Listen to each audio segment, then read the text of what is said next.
Oh hi, I didn't see you there. My name's Adrian, and I'll be your host for today. I took Mr. Bohn's class, so you can rest assured that I am very knowledgeable. Our introduction topic today introduces a very complex, but very common occurrence among individuals. The feeling of being watched. The feeling of being watched occurs first at home when we are alone. Take for instance this young, good-looking Asian man. His parents have just angrily left to Beckman to discuss the A- he received in math. As a result, he now finds himself alone, eating hot Cheetos and watching Pokemon.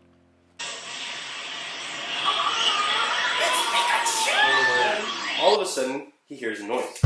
At first, he ignores it and continues to eat. Then, he hears the noise again. This time, he stops and begins to feel as if something lurks in the darkness. He grows paranoid and feels as if he is being watched.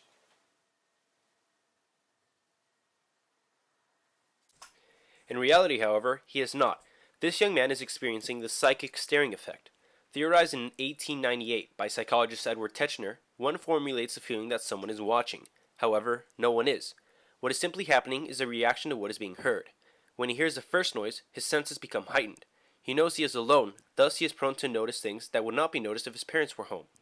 When he hears the second noise, the sympathetic nervous system is activated. His heart rate and breathing increase, and his pupils increase in size. He becomes vulnerable to mistaking a simple shadow to a person. He prepares himself for fight or flight against something that isn't even there.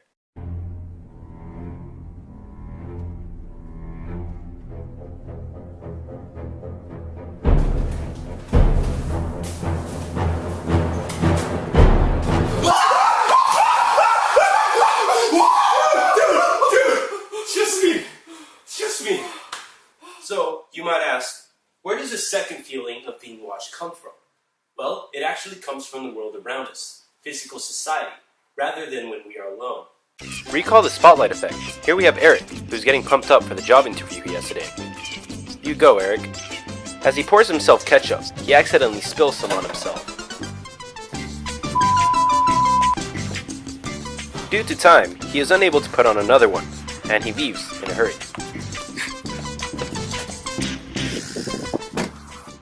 Upon arriving, he can't help but wonder what a horrible impression he's going to make.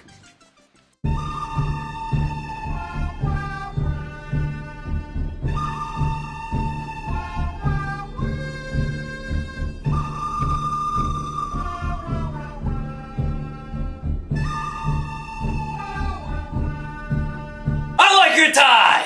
Yeah! Like many people in society, we become self-conscious at the thought that other people are noticing us more than they actually are. You might think someone is watching you when they actually aren't. However, how does this affect our behavior? Well, as Thomas Jefferson once said, whenever you do a thing, act as if the world were watching. Why? Well, it turns out that the illusion of someone watching you increases the likelihood that you will do something beneficial for yourself and for others. In an experiment conducted by Newcastle University, for example, psychologists hung up posters of gazing eyes in random places. Upon the subjects noticing the posters, nearly twice as many would do things like clean up after themselves in the cafeteria. The more interesting question is, what happened when we believe someone attractive is watching us?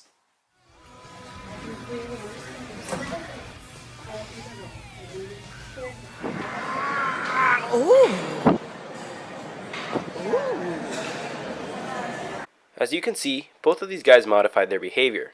Let's see another case.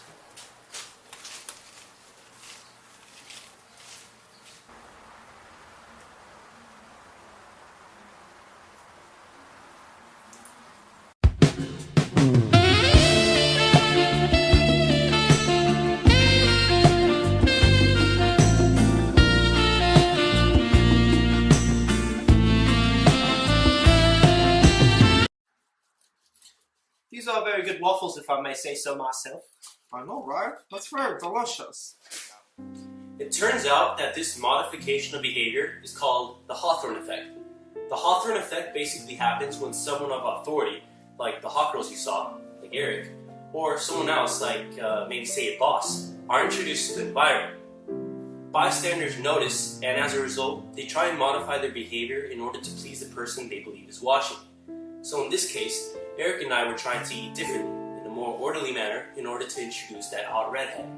Or, in the other case, the two people that were in the gym lifting were trying to lift harder in order to impress the young ladies with yoga pants on. So, next time you do something, remember, someone may or may not be watching.